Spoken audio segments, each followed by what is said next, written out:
Bonjour Emmanuel. Bonjour à tous. Face à vous ce matin, c'est Raphaël Legendre et la question qui vous oppose est la suivante. Les Français vont-ils enfin être plus raisonnables sur leurs dépenses de santé maintenant qu'ils reçoivent un mail de l'assurance maladie pour leur donner le montant le coût de la prise en charge? Emmanuel. Alors, oui, c'est quand même probable, tant le niveau d'ignorance du coût réel de la santé est vraiment spectaculaire. C'est vrai que le prix n'apparaît nulle part. Nulle part. Nulle part. Alors bon, là, je crois que c'était Pierre Bérégovoy qui avait été le premier à dire cette fameuse phrase « La santé n'a pas de prix, mais elle a un coût », etc. Et donc, c'est vrai qu'il y a quand même un effort de pédagogie à faire. Et comme on part de très très loin, alors ce qui m'a frappé, c'est cette étude que publie Aesio Mutuelle et que révèlent nos camarades de RMC ce matin. C'est quand même fou. C'est-à-dire qu'il y a un Français sur deux déjà qui dit qu'il n'a aucune idée de ce que coûtent ces soins annuels à la Sécu. Et quand vous demandez globalement, mais est-ce que vous avez une idée un peu précise de combien ça coûte? Vous avez moins de 2 Français sur 10 qui ont une idée à peu près approximative et correcte de ce que ça représente. Ce qui n'est pas étonnant, vu qu'en fait, le reste à charge est très faible. Alors ce montant, c'est quoi? C'est à peu près 3 700 € par Français et par an, le coût moyen des soins. Sachant que sur ce coût moyen, on en paye vraiment de notre poche que 270. Oui, c'est ça. Voilà. Mais vous parlez de quoi? C'est les consultations et le prix des médicaments?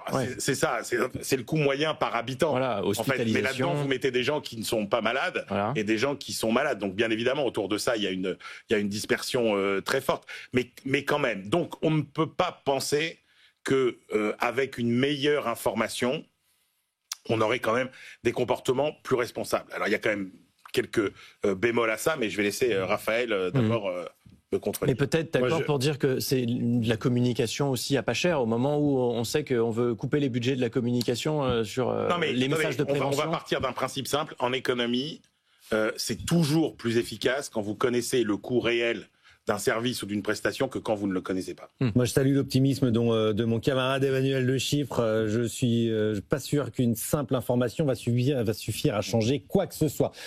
Le seul élément qui fonctionne dans ces cas-là, c'est le signal prix, comme la taxe carbone pour limiter les émissions de CO2. Le seul moyen de rationaliser les dépenses de santé dans ce pays, c'est d'augmenter le ticket modérateur. C'est qu'on doit payer. Il faut sortir de la logique du reste à charge zéro. On a en France le reste à charge le plus faible d'Europe. Résultat, on a une consommation totalement délirante des offres de soins. C'est absolument pas rationalisé.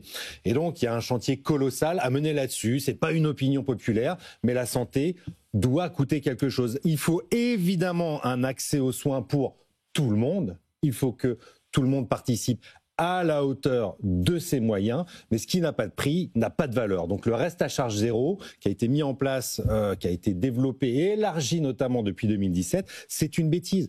Tout le monde doit payer un ticket modérateur. Ça existe en France. On réfléchit d'ailleurs dans le prochain budget à le doubler pour, par exemple, la médecine générale. Mais on est très en deçà de ce qui peut se pratiquer ailleurs en Europe. Je rappelle simplement que le budget des dépenses de santé en France, c'est 275 milliards d'euros, qu'on est en dérapage complet, et que si on ne fait rien, c'est 40 milliards de dépenses supplémentaires d'ici 4 ans. On sera au-dessus des 300 milliards. Donc il y a un moment, il faut juste réagir. Si on veut préserver notre système de soins qui fonctionne et qui est assez efficace, on ne peut pas continuer comme ça à se dire que tout est gratuit. Encore une fois, ce qui n'a pas de prix n'a pas de valeur. Emmanuel. Alors, moi, il y a un point sur lequel je tempérerai quand même ce que dit Raphaël, c'est qu'après, il faut aller voir où sont les vraies sources finalement de dérapage de nos dépenses de santé. Et c'est vrai que quand on regarde un petit peu les postes, on se dit finalement ce gaspillage entre guillemets ou cette surconsommation, ça n'est qu'une partie très très très réduite finalement de ces dépenses excédentaires de santé, la plupart étant des dépenses liées à la mauvaise organisation des hôpitaux, etc. Et éventuellement à la fraude, aux surprescriptions, mais qui sont aussi le fait des médecins que des patients. Donc vraiment, moi je suis pas sûr que effectivement on pourrait gagner autant que ça. Après, là où Raphaël a raison, c'est que l'information c'est un premier pas, mais qu'effectivement, rien n'est plus efficace que effectivement le fait de payer. Toutes les études qui ont été faites. Je vous donne, il y a une étude qui est assez connue, qui a été faite par le système de santé américain, qui comparait un échantillon de patients entre ceux qui avaient un reste à charge de 0 et ceux qui avaient un reste à charge très élevé, dès que vous attaquez 25% de reste à charge, la consommation de soins diminue de 20 à 30%. Voilà. C'est le modèle américain.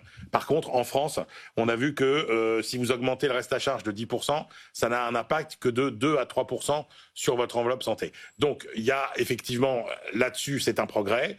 On peut aller beaucoup plus loin, mais ce qui fera vraiment faire des économies, c'est effectivement la rationalisation des soins. Et puis après, de toute façon, il faut pas se leurrer. C'est-à-dire, face aux défis qui sont devant nous, tout ça ne suffira pas. C'est-à-dire que quand vous voyez qu'on va avoir beaucoup plus de dépenses de santé parce que les traitements vont coûter plus cher, parce que y a le vieillissement de la population, il y a bien. Et ça rend d'autant plus urgent le besoin de rationaliser tout le reste à côté.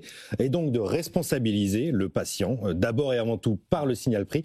Ensuite, Emmanuel a tout à fait raison de le dire, il faut rationaliser la médecine de ville d'un côté, la médecine hospitalière de l'autre. Et il y a un point, Raphaël, sur lequel on est très mauvais en France, c'est la prévention. Prévention qui peut passer par deux aspects. L'aspect où on peut cibler aujourd'hui les populations les plus vulnérables, les plus à risque, et leur proposer des programmes de prévention spécifiques. Et puis après, la prévention, ça commence par tout ce qu'on apprend à l'école, la façon de se nourrir, la façon de faire du sport. Alors on se débrouille plutôt pas mal sur la bouffe. Non, ah oui. Ah si, on se débrouille bien, Manuel. La santé a un prix, mais la santé n'a pas de prix, mais elle a un coût. Exactement. Quand même qu'il faut retenir. Mais il faut y aller étape par étape en même temps. On sait que voilà, le climat social quand même est inflammable. Peut-être une première étape. Merci beaucoup, messieurs. Le débat des éditorialistes tous les matins.